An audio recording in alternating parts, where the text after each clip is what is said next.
Live life the Edge Corp way. Punch the clock. Keep your head down. Collect your pay. This is the day-to-day reality of working stiffs in a rough galaxy. But when the crew of the cargo freighter Calamity fails to catch break after break, their lives are turned upside down. Bad cargo, spiraling debt, and a woman's life on the line. All with the Golden League crime syndicate breathing down their necks. It's no surprise that these blue-collar folks get desperate enough to take any job.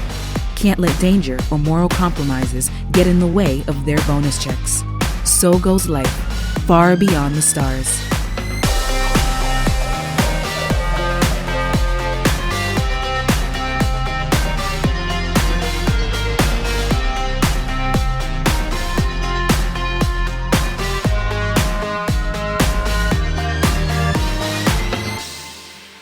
I guess we can talk about Starfinder instead. Is that what people are here for? Are they here for the Starfinder, or are they here for the good, like hot Disney takes? Because I think it's both. I thought we were here for Greatest Show on Earth. They're not here for the greatest show on Earth. Oh. You're in the wrong place, sir. I will be playing Pageant today. Awesome. Honestly, that would really amuse me. The role of Pageant will be played by Heidi Owens. Will be today like, played oh my by Heidi God. Owens. Shut up.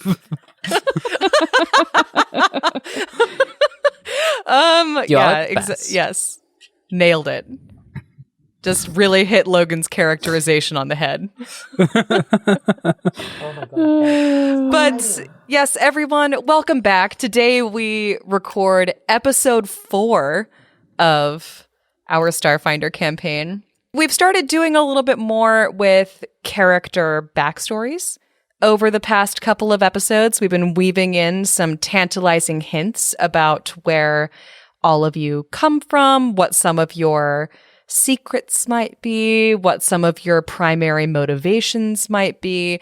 And I just want to kind of go around the table, as it were, and talk about how you develop backstories. What is your typical method? Do you have one? Let's start with Heidi, since she shrugged, and I feel like picking on her. Did I shrug? I don't know what my body does at any given moment. I have a tendency to just be really loosey-goosey to start with, usually. I find something that I really like that I can latch onto as far as, like race or class. Usually that gives me a couple ideas, and I try and think about what exactly do I want to see this character doing. If I come up with 2 opposing ideas, like I did with Seren, about Jur parents, there was a moment where I was thinking, would it be more interesting for Jur to have a bunch of parents or to have one parent? And as soon as I was thinking about that, I got a story in my head that basically just fully formed of what it would look like for Jur to have one parent. And I got next to nothing for Jur having 7 parents. and so that was something that I could then follow through. And, okay, once I did that, where does she end up and why does she end up where she does? Figuring out what the character would have done over the years.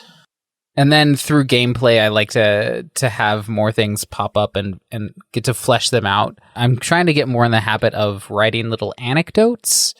And I haven't done this with Seren yet, but, maybe there was a time when G was like 15 and something, this one particular thing happened at a birthday party or something like that.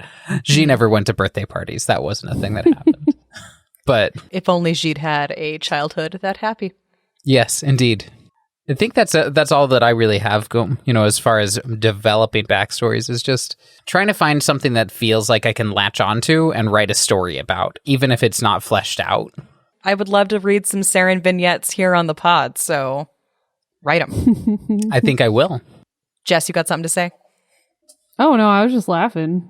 I mean, unless you want me to go next. I mean, you can go next if you want to. Okay. Well, people may or may not know if they haven't listened to our other stuff or been on the Discord, but I make about 60 bajillion characters every year. At this point, for Pathfinder 1E alone, I have almost 200 characters in the backup chest. Only about 20 of those are actually fully fleshed out. And what I do is I, much like Heidi, start with a single thing that not conceptually even, just a single thing that I want for the character. Like, for example, for Ballad, what I wanted, I was like, well, I want a pink cat girl, the end. So the way I did that is I was like, what is a race that could be a pink cat girl? You know, could she have been modded? I thought about the different ways that could go. And then I sort of just like go into a fugue state and like beautiful mind it. And okay. It's just like free association for about an hour where I don't really know what I'm thinking about or doing, but I just write it all out. And that's how I ended up with a backstory that you will see is absolutely insane for Ballad, but just bonkers in so many ways. But I mean, we can take an example of someone who's kind of out of the picture now, more or less. But like Minette, the free association with her was, it jumped from this point of she has this joyful personality. That was thing number one I started with, is I don't want a paladin that's very standard, lawful good in the most dry sense of paladins. So coming up with her backstory, a lot of it is very morally gray. And then I was like, there would have been a moment where she's fighting authority, and there would have been these moments where she is downtrodden and poor and, you know, fighting for her family, that kind of stuff. So like, that's kind of how my mind goes. It goes through these chains of things that are all associated, but don't necessarily have to be. It's just that that's where my brain takes it. And then with all of my characters, they all connect back to me in some facet or other. So I start planning that aspect of it. For Andromeda in our FWP game, our Reign of Winter game, I should say, our Pathfinder 1E game, Andromeda is very much a sort of representation of my journey through recovering from a lot of my mental illness, which is like a lifelong thing. But, you know, some of the things that happened in my early teen years with Ballad, we'll see. We'll see. You know, I'm not going to explain now what I have planned with her, but keep a couple of those cards close to the vest. Don't need necessarily lay it all out on the table. It's a secret right now at episode 4. But yeah, that's how it basically goes for me. Nice. Okay.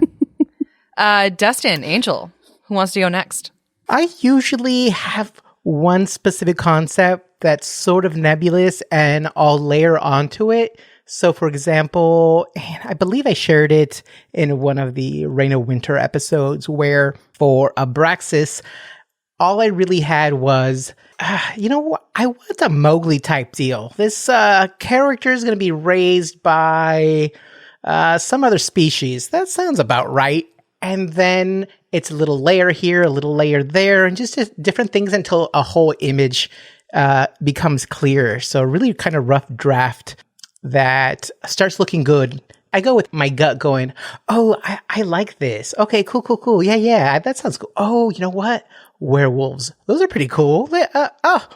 Instead of being raised by wolves, I was raised by wolves as one of them. Yeah, that works great.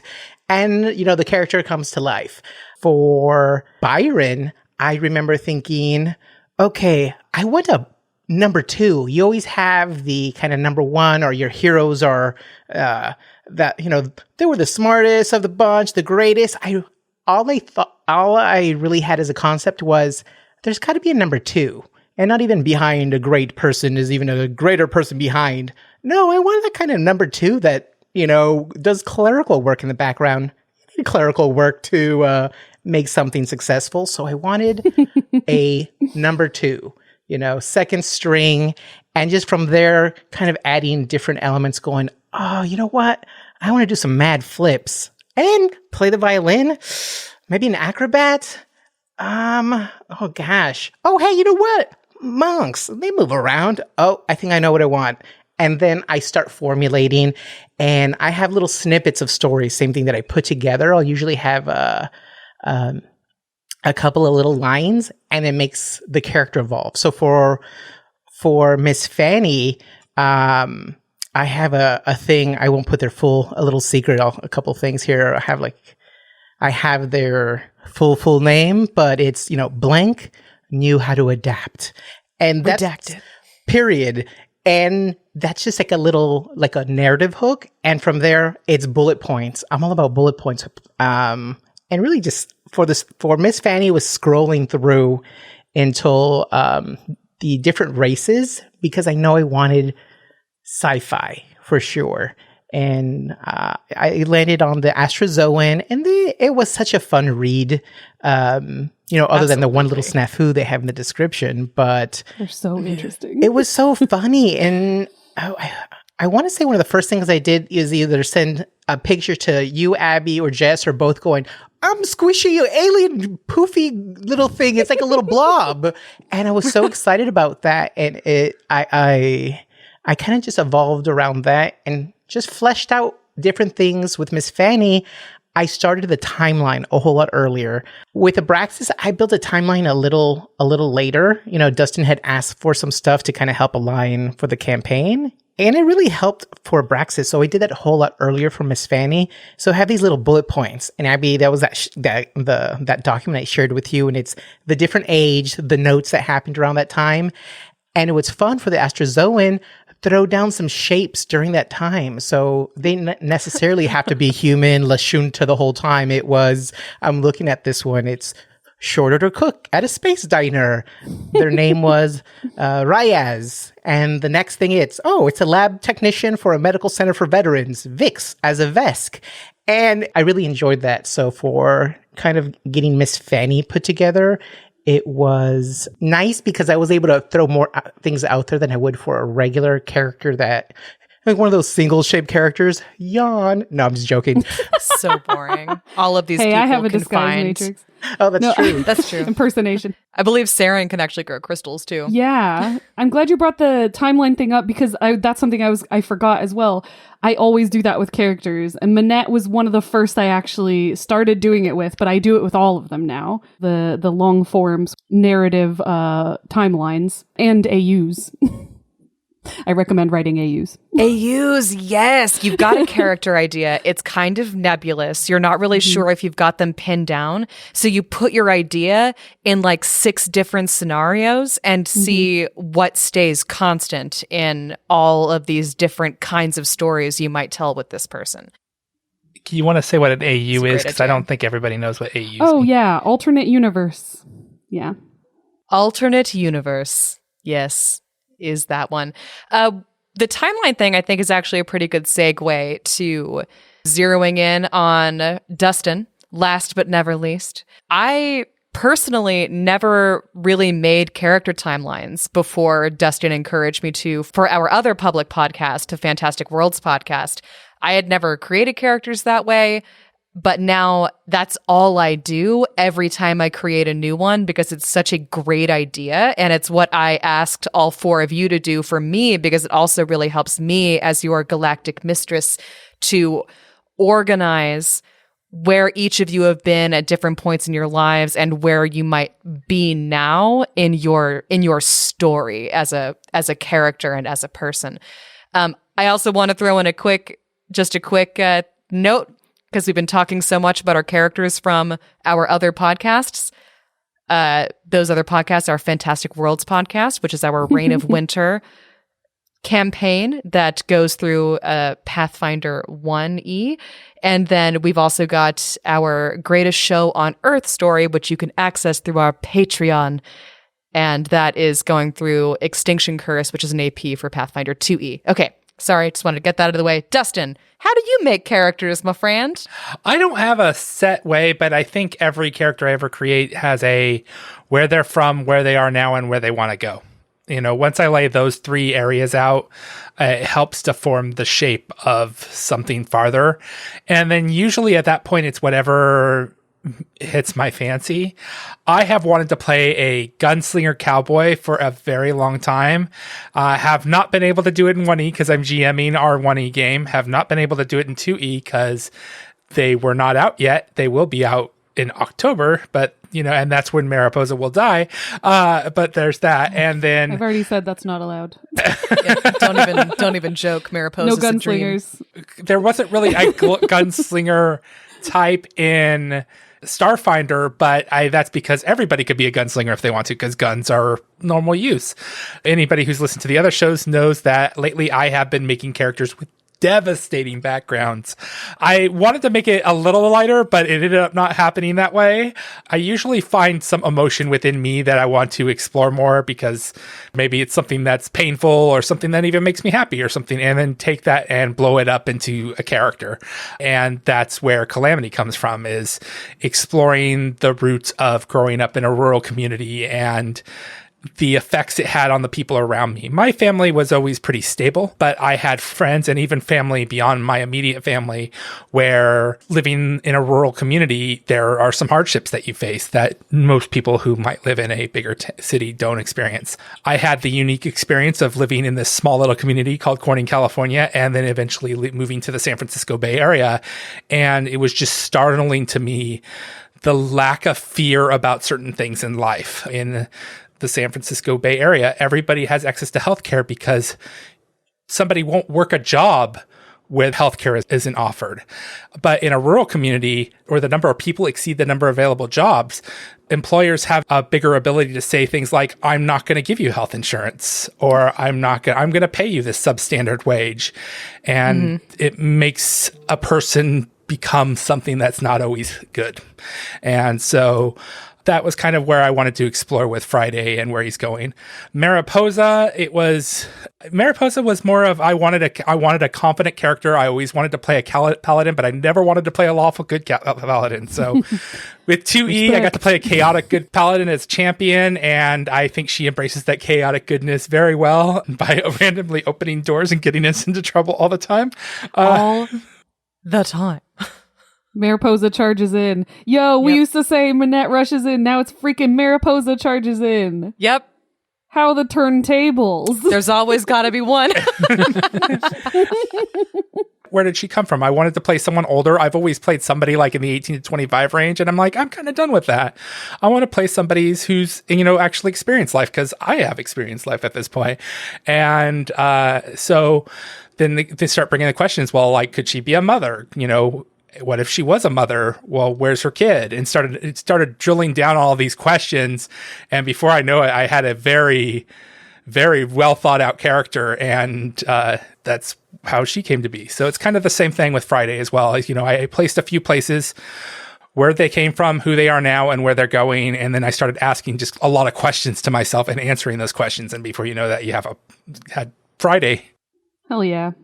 Can I say, I love that we all choose to play older characters, like, almost all the time. Literally, the youngest one we've played so far has been, my 19-year-old Andromeda, and that was for that was for reasons. But I love that so often the adventure paths you hear other people doing, it's like they'll be in the 20s range, but most of the time they're not in their 30s or 40s or whatever.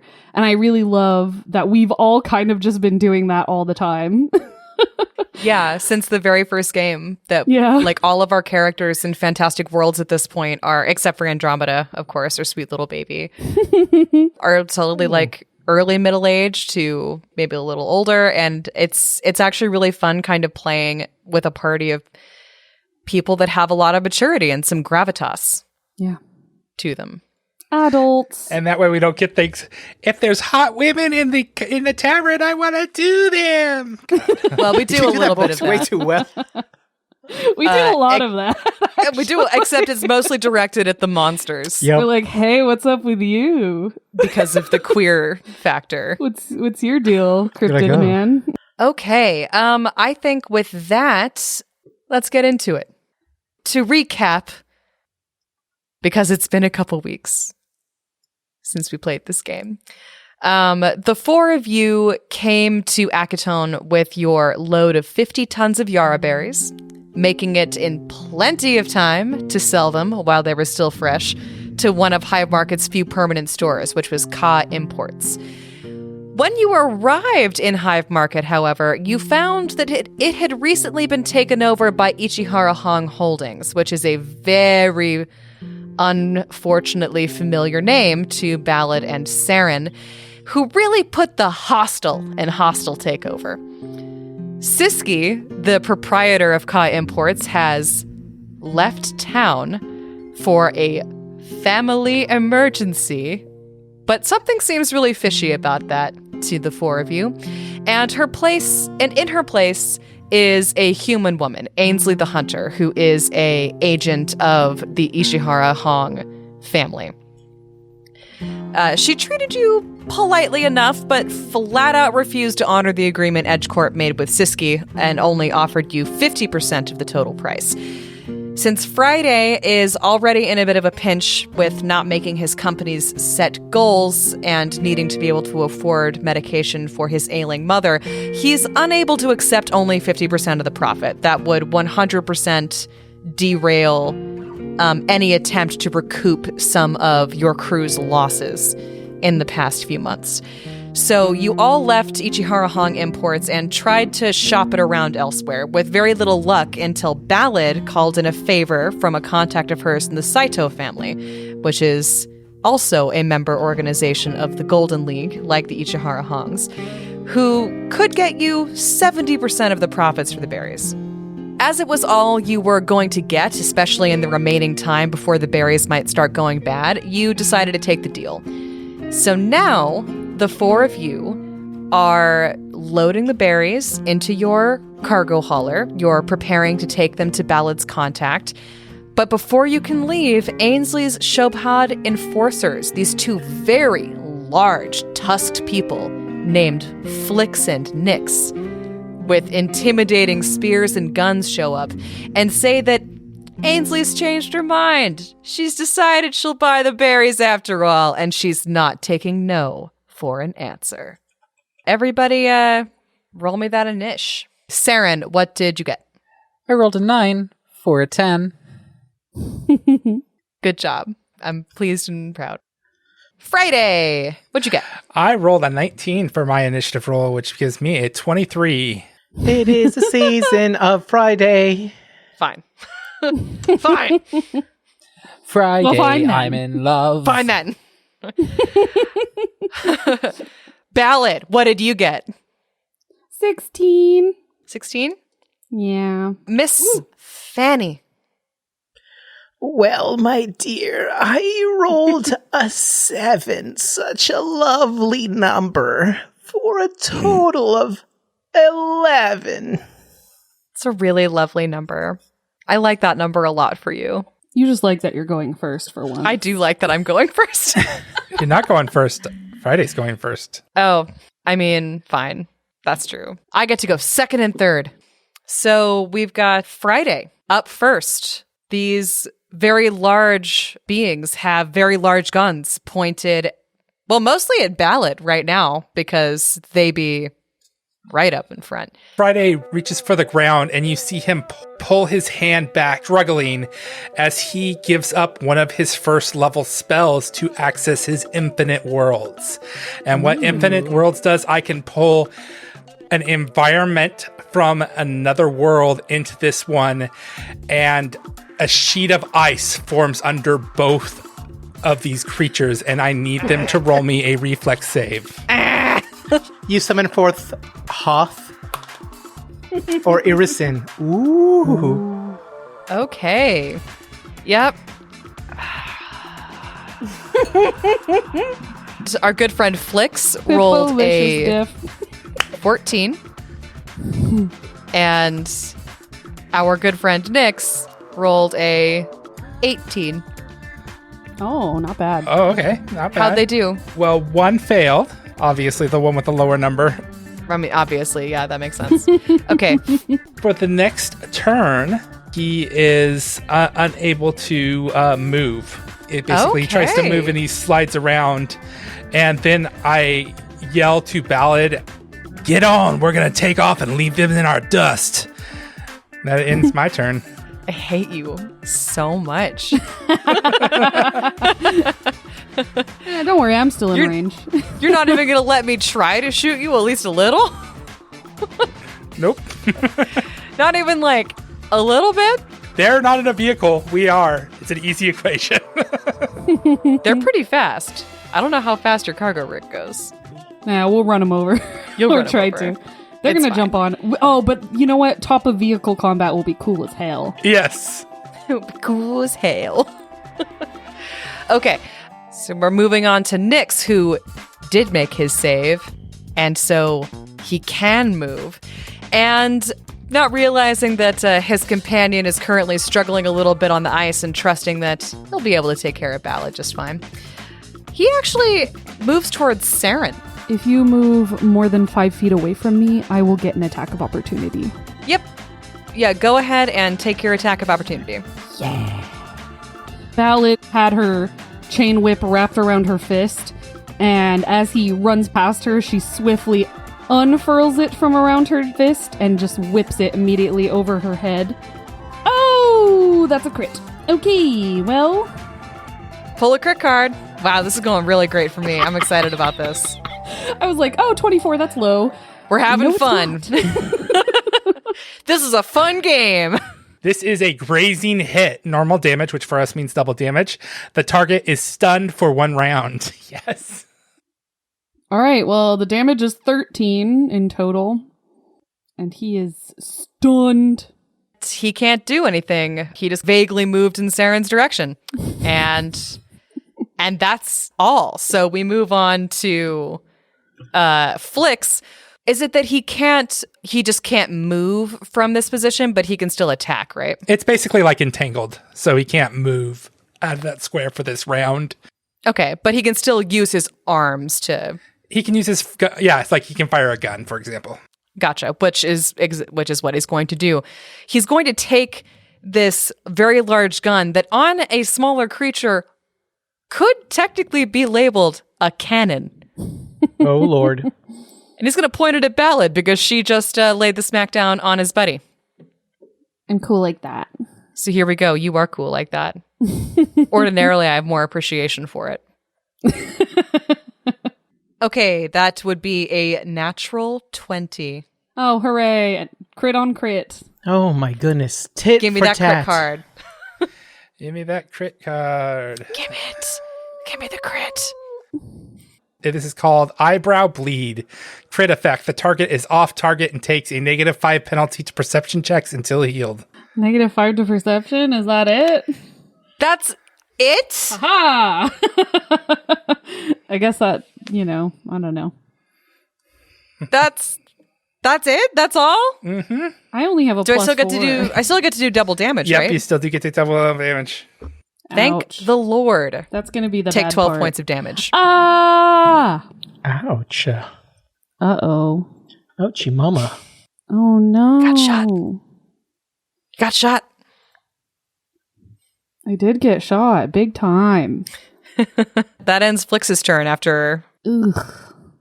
shooting straight at Ballad and hitting his target. We move on to Ballad. Reactions, thoughts, feelings. Well, she's pretty pissed that she got shot and also looks pretty bewildered. She kind of like staggers back and then whirls around a bit dizzily and goes running towards the truck and is going to jump up on the side and scream, "Go, go, go, go, go!"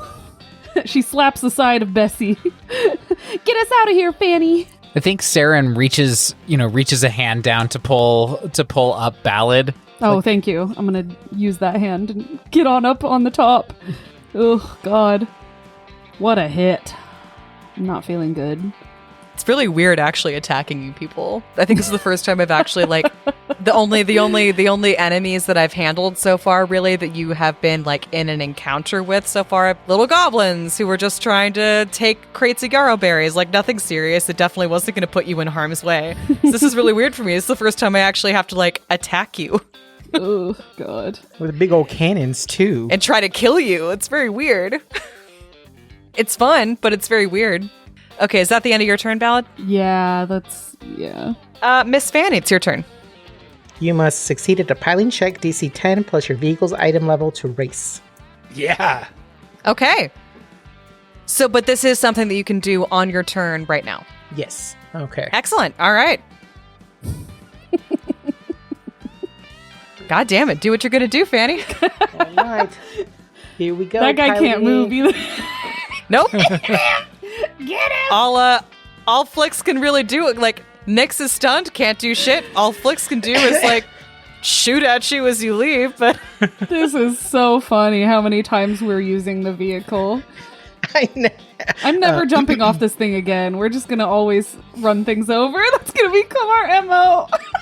I'm sure. Yeah. It won't Okay. work in Yeah. other Let's do it. Everyone hang on.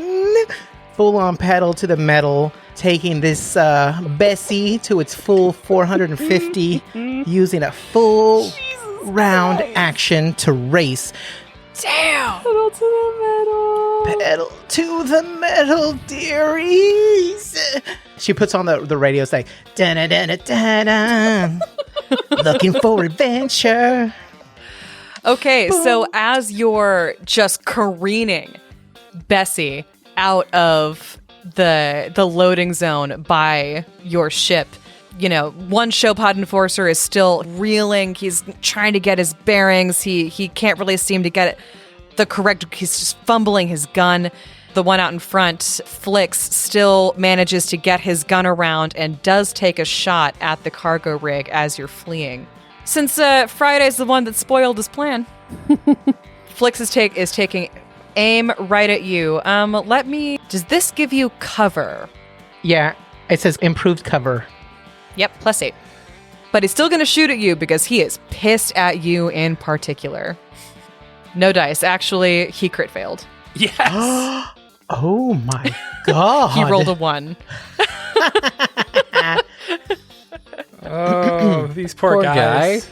Wow. These are like supposed to be Ainsley the Hunter's big, scary enforcers. And you see that when they do successfully attack someone, they hit hard. They hit so hard. But y'all are really good strategists. And this is with a gun, right?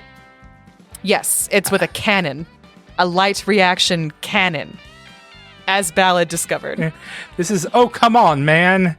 Your poor grip causes the recoil from your gun to smack you in the face, taking 1d4 non-lethal damage, and you are dazed until the end of your next turn. You have a -2 for your charisma for 1 week, and your black eye or a healing serum will bring it back. Yep. This is what happens when you go against a pro. Who's Who's the real assassin here? This is Calamity Crew at its best. Jesus. We're going to have a badass Christ. rep, and it's just a series of bad luck on their part, good luck, but the legends are going to speak how this battle, we were like, meh,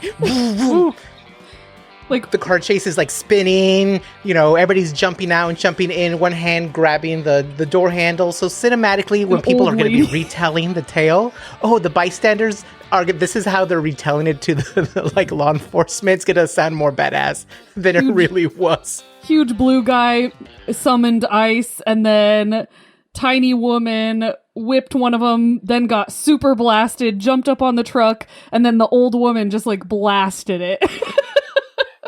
Yeah, there was also a rock person on there. I don't know. And the rock person was like, "Come on up." Rock person, I'm you know, saving your cinematically like leans down, grabs Ballad's arm, and swings her up onto the roof, I owe and then you my just life. covers, you know, her wounded form from further damage. A masterpiece. That's beautiful. This was masterful. Yeah, as you're speeding away from the scene and you see that, you know, the one that wasn't stunned has smacked himself in the face with the butt of his own rifle. And Seren, you notice that his buddy, who seems to be somewhat recovering from his daze, but not completely, is talking into his communications device and staring straight at you, you're pretty sure. Seren just meets his gaze with this look of fear. Oh no. Ballad pats at your arm. Can I add one more action to this before we escape AA? Hey, you know what? Why the fuck not? I toss a smoke grenade over in their area so they're all... Oh my gosh. Insult to Just injury. add insult to injury. I'm not even going to make you roll for it. It's good flavor. Like, you're out of combat effectively at this point, so you can do whatever you want.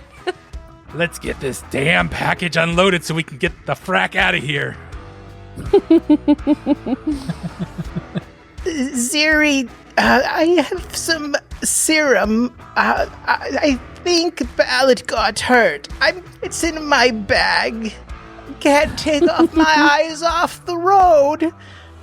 I actually have some serum as well. I've got this taken care of. Oh, wonderful.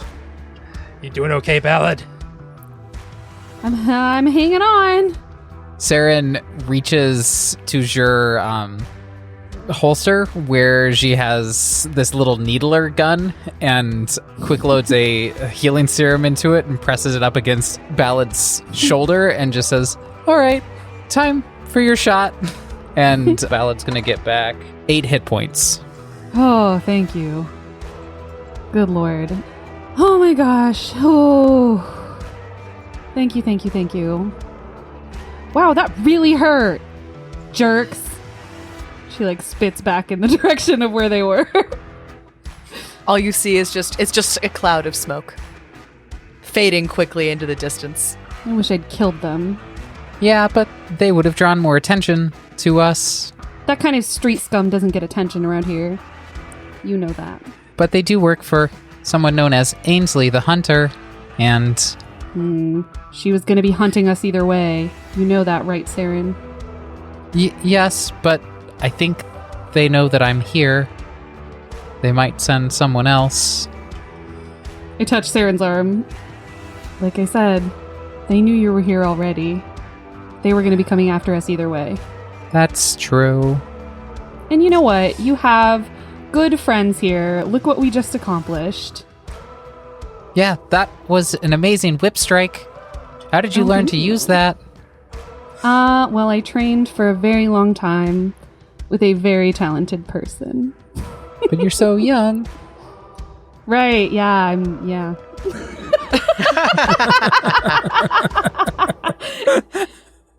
You know.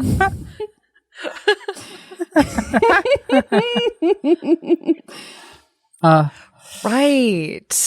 Yeah. I started training when I was 5, you know. Just a young Padawan. No. That is a long time. Nothing else molests you on your way to see Kiyohiro.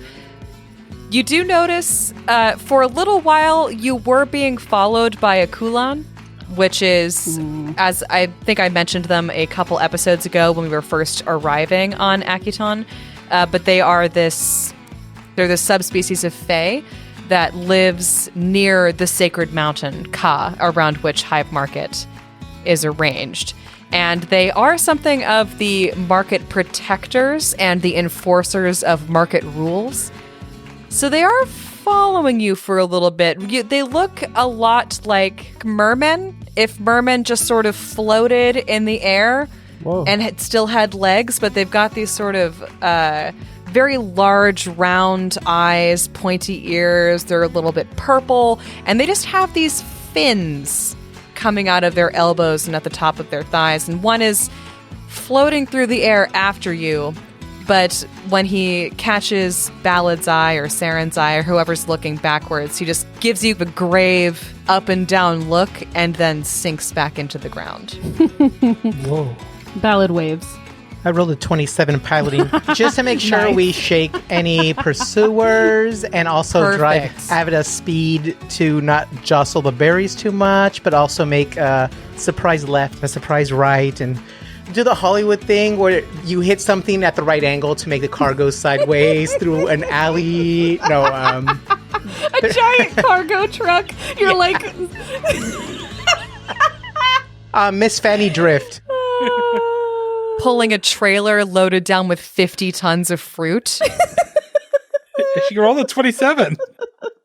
He did roll a 27, that's true. It's Epsilon Drift, baby. Well, I mean, it's basically just to make sure to trick pursuers. I'm losing my mind.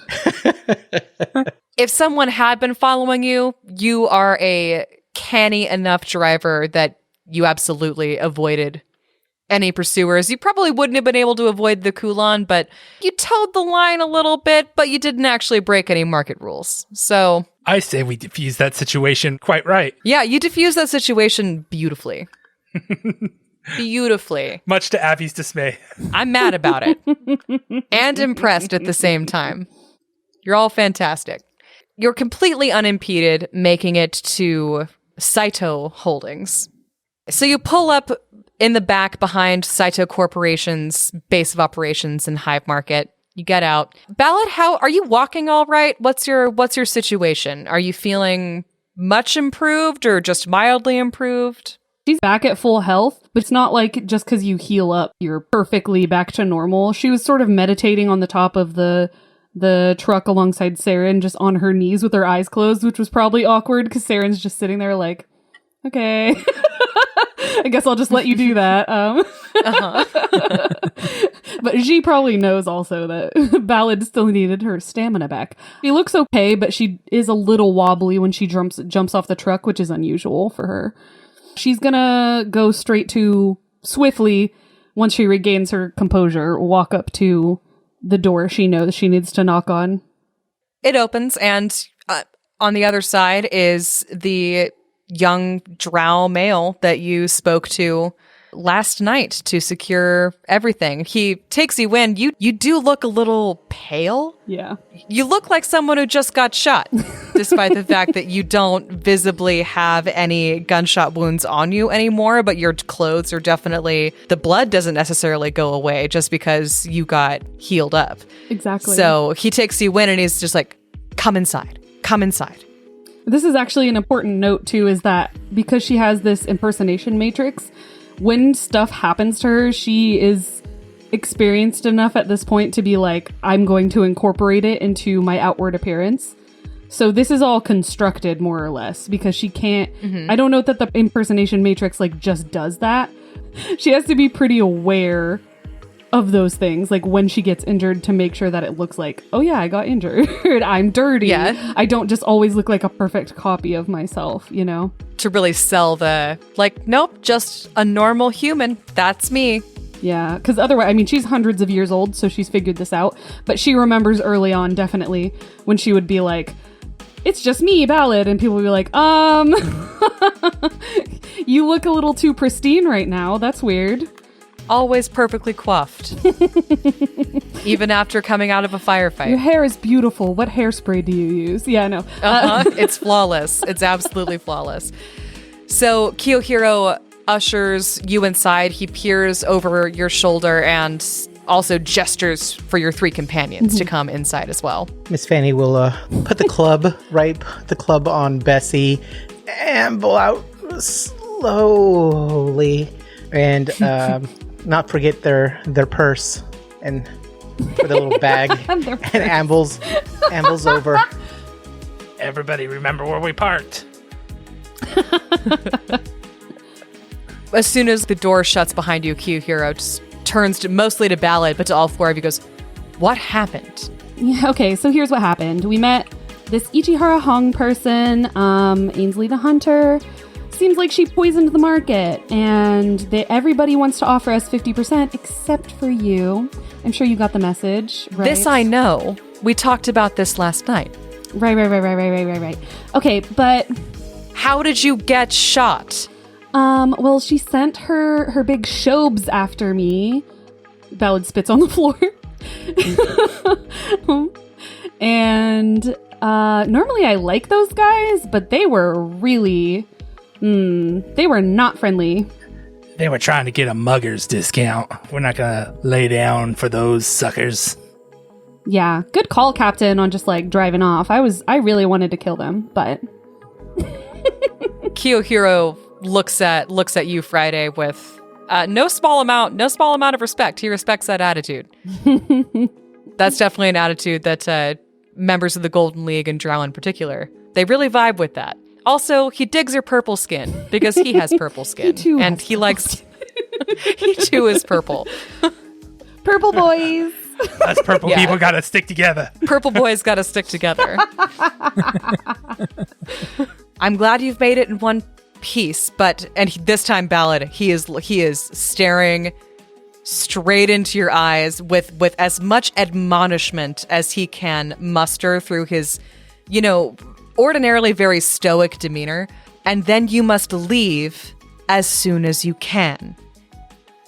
Oh, we're gonna be leaving as soon as we drop off these yarberries. Damn fine yarberries, I might say. You're getting a hell of a deal. He's also taking a big risk on our behalf.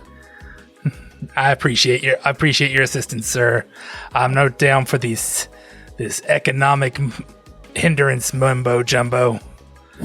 Oh, please. Any opportunity to cause inconvenience for the Ichihara Hongs is an opportunity I'm always interested in. Speaking of, have you met Seren? And then I kind of like shove Seren forward.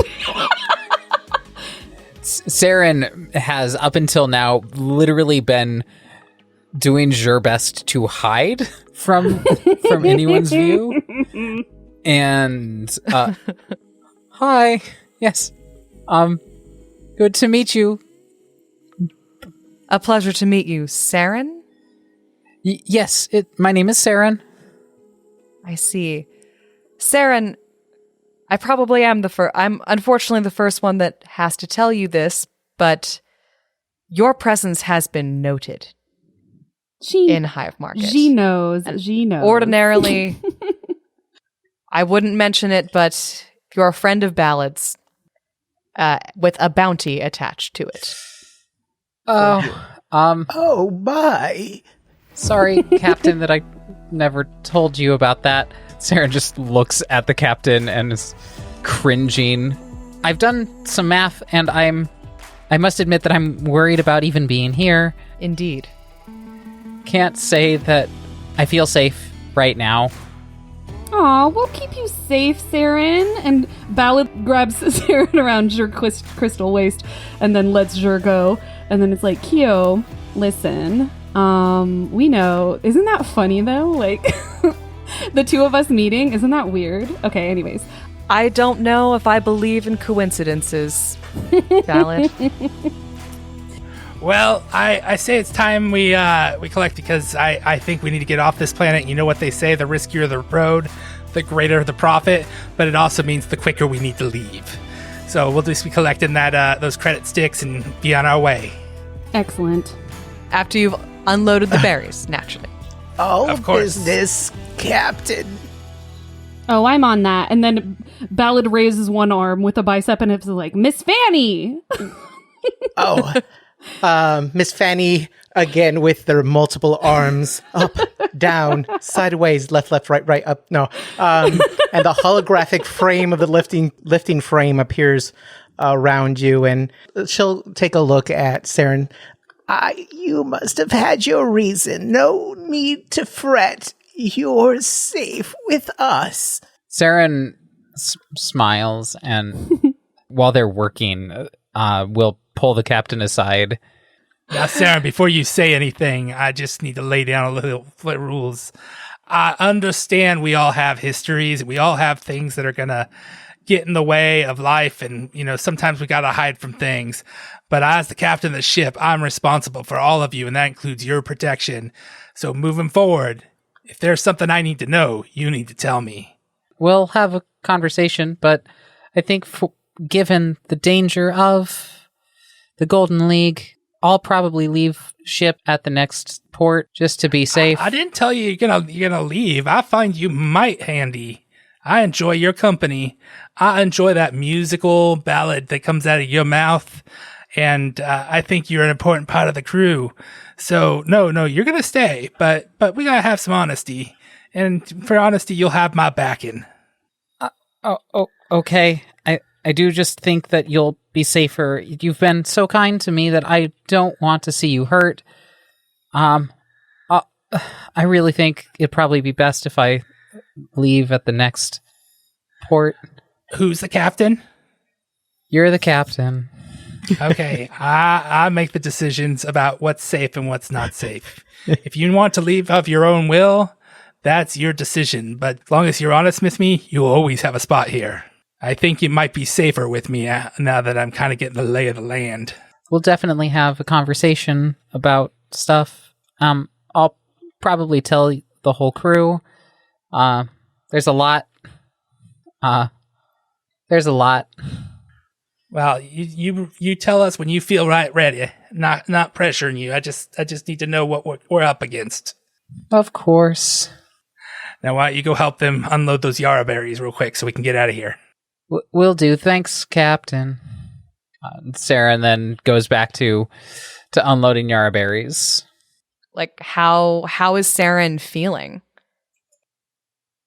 While she is talking to the captain, your crystals are sparkling the way that they do when she's really nervous. These little pinpricks of starlight embedded beneath Jur, deep inside of Jur. The biggest thing she's feeling is this fear the others are going to reject Jur, and a belief that no matter what she does, they're going to just say, you know what, you're too much. You're too much of a problem. You need to get off. And so it does come down to, rather than let them do that, she's trying to say, no, I'm going to go. I'm going to do this of my own volition, and you can't stop me, and that way you can't hurt me. I'm taking the power that you have to hurt me away from you by not being honest with what I'm feeling. And what she's feeling is this combination of terror, right? That someone's after her, which she's always known, but also that sense that of sadness about the potential loss of a community of people who matter and who care about her, and an inability to accept that they might accept Jur at this point. You know, that fear of even feeling accepted, even though they've been together for like 15 years. Yeah. You gotta start low so that all of your friends can love you into being a more complete person later. By force. By force. Meanwhile, Fanny and Ballad is just like, Fanny, you are the coolest. I love it when you just like drive the rig super fast down the road. That was awesome. Remember when we drifted in like a single day? That was amazing. And you're always giving me this, and she like does a pose with 2 crates on her arms. I didn't know I had it in me. I haven't drifted in so long, but it felt right.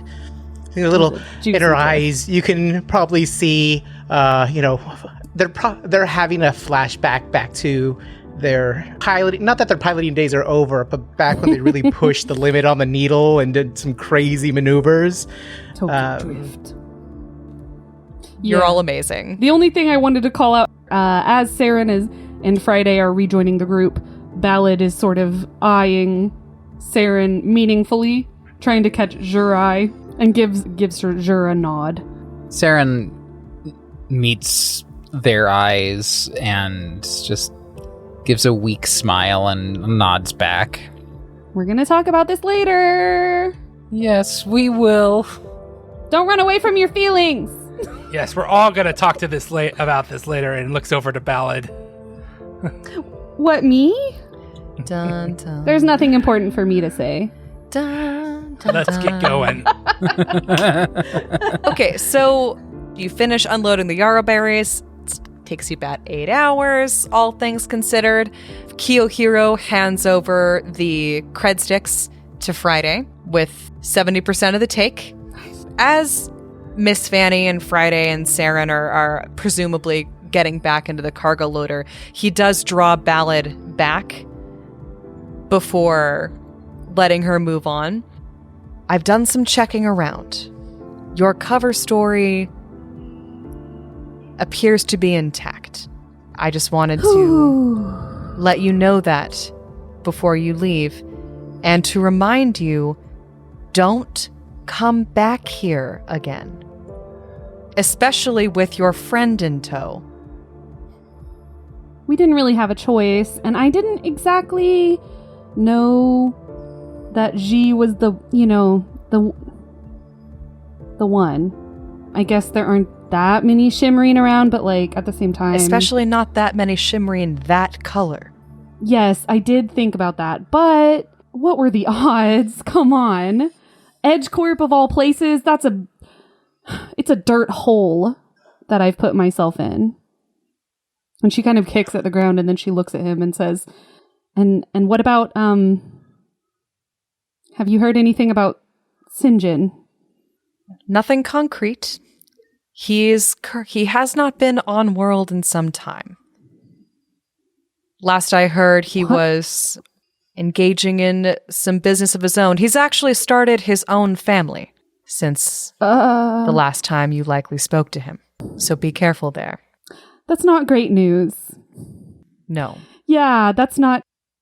Okay, well, I have to go, as you Yes. as you pointed out. Be well, Ballad. It was, for what it's worth, nice to see you. You too, Hiro. Any message you want me to pass on to Dreg? Oh, she looks like she's about to cry when he says that, but then immediately straightens her face out and says, just tell him I love him, as always. And my uncle. Wink. And then she knows he doesn't like this, but she gives him a big ol' hug and then immediately runs away because she knows he's going to get mad. He does the thing that the Emperor and Mulan does when she hugs him and he just stands there with his arms like straight flat to his side. He also does the same thing that the Emperor does where like his face does soften a little bit, but he definitely doesn't hug you back. That is not his thing. She blows him a kiss behind her back as she's running towards the rig, like, haha, cheeky child, hundreds of years old, but I'm still acting like this. Don't worry about me. Uh-huh. Fanny, let's get moving. She jumps up top, loudly. Miss Fanny hands back Ballad's blood-soaked clothes, what happened off camera while they were loading. Put it in a Ziploc bag with baking soda and all the all the appropriate solutions to draw the blood out, and had a poncho already ready because Miss Fanny always carries extra stuff, that way the stain won't set in. We can't have you ruining your nice clothes. Aw, thank you, Miss Fanny. We need to find another job. We've freed up enough time that we probably could sneak one under the radar and get a few extra credits. We gotta get moving. Good idea, Captain. He tips his hat at you.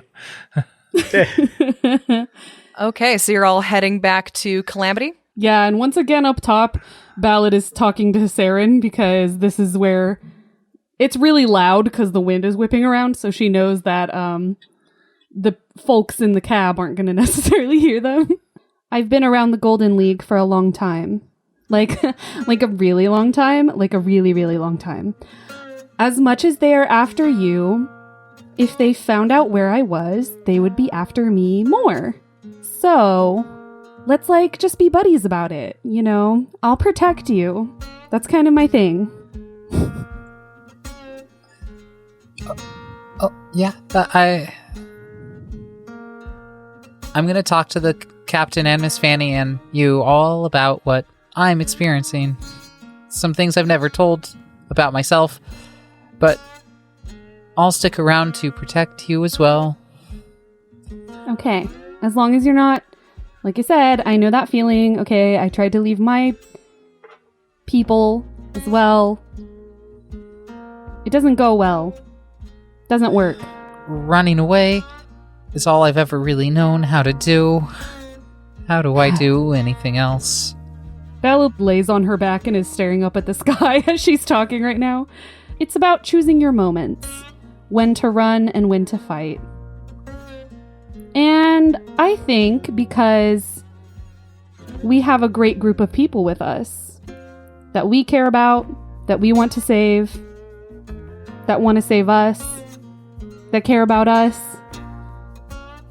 that maybe it's the opportune time to fight. And she grins. You make it back to Calamity just fine. No problems. Get back on. You put Bessie away in the cargo hold. And you leave orbit. Everything's fine. You get out into space. You start heading out. I'm sure that you spin up the drift engine. Friday probably figures that the best place to head next would be back to Absalom Station because Tarika told you that when you're done with Akiton, to head there, and she'll hook you up with another job. She is your official EdgeCorp dispatcher. So if there's more work to be had, she's got it for you. So that's your next logical move. The other thing is you four have to decide what you're going to do with this 70% of the profits. Bruno Pratt wants to retire. Before he can do that, he needs his full payment from this job to be able to set his family up comfortably and be able to comfortably pass that business on to his family. He will be not ruined if you don't give it to him, but he will be incredibly financially set back if he doesn't receive the full payment. So the full payment is about 50% of the take from this. The other 50% is supposed to go to EdgeCorp. And then they pay you your salaries and commissions and, your stipend for running the ship, et cetera, et cetera. If you don't give EdgeCorp the full 50% that is their share, there will be consequences. So you have a decision to make. Do you give EdgeCorp its full share, or do you give Bruno Pratt his full share? So no matter what, somebody's getting screwed, basically. Yep. The title of this section of the AP is called Someone's Not Getting Paid. That's flippin' awesome. I pull them all together and I go, okay, listen. So we obviously did not hit our goal for this.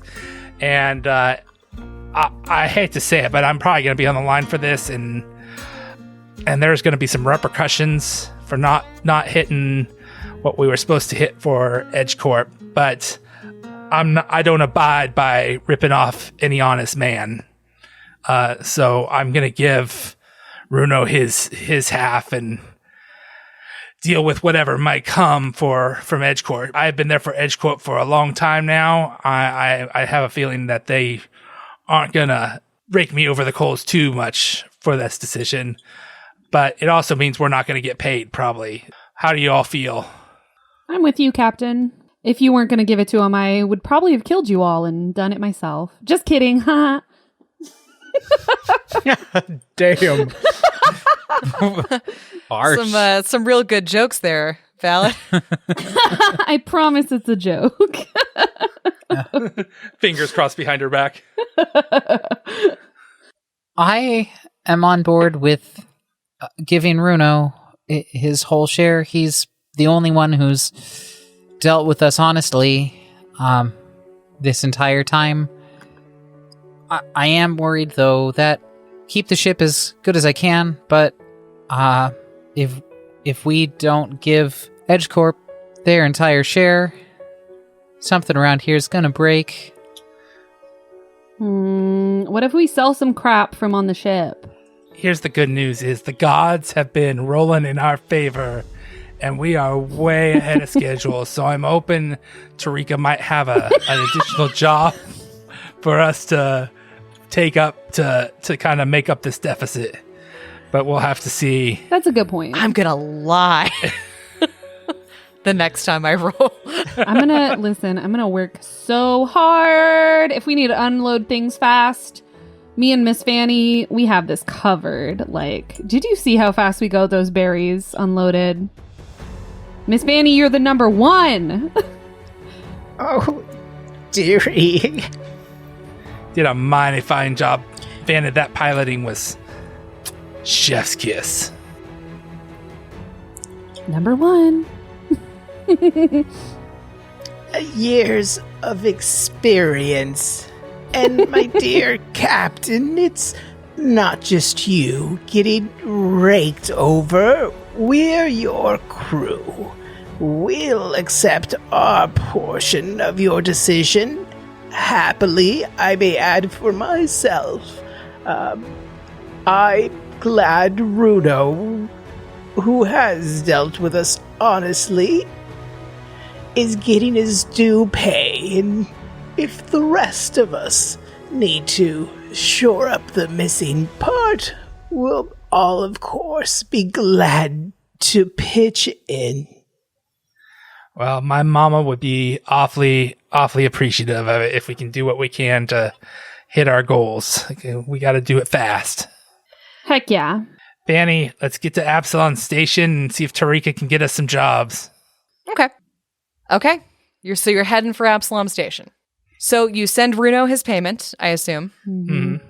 Seren is the one that knows how to use the computer the best out of everyone. So Seren just jumps on and, wires Runo the money with a little note that reads, "Enjoy your retirement. We look forward to dealing with your daughter in the future." Don't send the money to EdgeCorp yet. Let's see if we can shore that money up a little bit more before we send it. Can you counterfeit money? I found dealing with EdgeCorp and trying to counterfeit or pull wool over their eyes just does nothing but invoke the bad omens on us. Holy cow, you've tried that, Captain? I was totally kidding. That's insane. So, the problem with that plan is you would know as someone who's been working for the company a long time, as would Seren and Miss Fanny, that you are paid per job, and EdgeCorp expects to be paid per job. Maybe she has some DL jobs on the DL for us. That's that what are I was thinking. non-edge. Is Tarika and I have been friends for a very long time, so I'm thinking that she might have something. Could I potentially try a computers check to see if I can hunt down any gig work that we could do on the holosphere? Sure, yeah, you can try. Can I aid with an underworld knowledge, sort of looking on the deep web? The deep web. The dark stars. Yeah, dark stars. Miss Fanny's gonna start instituting rations. She puts the new meal schedules on the fridge, color coding it. I got a 23 for an underworld knowledge kind of aid. And sort of using Ballad's contacts, Seren tries to track some things down, ends up rolling an 11 on the die with a +9 is a 20 and the 8 is a 22. To get to the deep web, you have to download 6 different applications. You don't find no jobs. There's stuff out there, but given that you were mostly using Ballad's contacts for this, I highly doubt these are the kinds of jobs that you want to do. There's a extra legal component to every single one of them.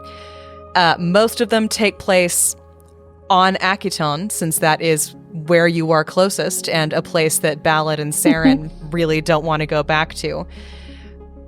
There are a couple of smuggling gigs that you could maybe do, but again, it would require returning to Hive Market, since that is one of the larger settlements on the surface, or to Marrow, which... Oh no. You really don't want to go there. No, Freshwater Marrow? No. Ballad just slaps... You can if you want to. No. Ballad slaps Seren on the back and says okay, well, pretend you didn't see those. I want to make it clear right now, even when I was working with the GL, I never did anything like that. I mainly, I just killed rich people. Okay, so don't, I wasn't out here murdering, good folks, alright? Just assholes. That was the deal. Fanny, pull up Absalon Station. We need to get going. Seren, send the credits to EdgeCorp, and we'll see where the chips lie. And, things always have a way of working out, so maybe it'll work out this time. Oh. But sometimes you just gotta face the music. Captain. Let's get some Jambot going. Captain. Jambot, play travel music. Captain, quick question. What would happen if we kept the credits for ourselves? Ooh, there's an idea. I imagine we'd be fired. EdgeCorp policy is to brick the ship you're in when you, if you don't return with its goods. So we'd be stuck in space floating. We'd have no oxygen, no... Seren, you probably do fine in here. You'd just be in a box for a while. But I don't think we'd last for very long. It'd be a very cold, long journey into nowhere. Captain, don't you think Seren could do something about that? I don't think they could I mean, listen, I may not know that much about technology, but I don't think they could fully brick this ship from where they are at. Well, they have unlimited resources. Well, we looks around at our ship that's the size of like a shoebox. Well, we have A piece of the ship breaks down in the background while you're looking. limited means. Yeah, I mean, but what if we spent that money? Like, listen, I have a friend on Absalom Station, kind of my best friend in the entire world, someone I've known since I was born, who is also born with me. They might know something. Fortunately, I think our hens have come home to roost. We just got to see what happens next, and I think we got a mighty fine crew. If Edge Corp doesn't understand what they got, we'll figure a way out from there and do our own thing. What if do you they say? brick us after we send the 20%? Well, that's why I think we're going to wait till we hit Absalom Station before we send it. Okay, good point. I'll cue that transfer to happen once we're out of the drift. Thank you, Seren. Get Post-date. Jampot to play something happy. It's been a long day. You see the captain go off, and in the cockpit area, you see a hammock, and he gets into the hammock and just puts his hat down over his eyes and goes to sleep. Or tries to anyway.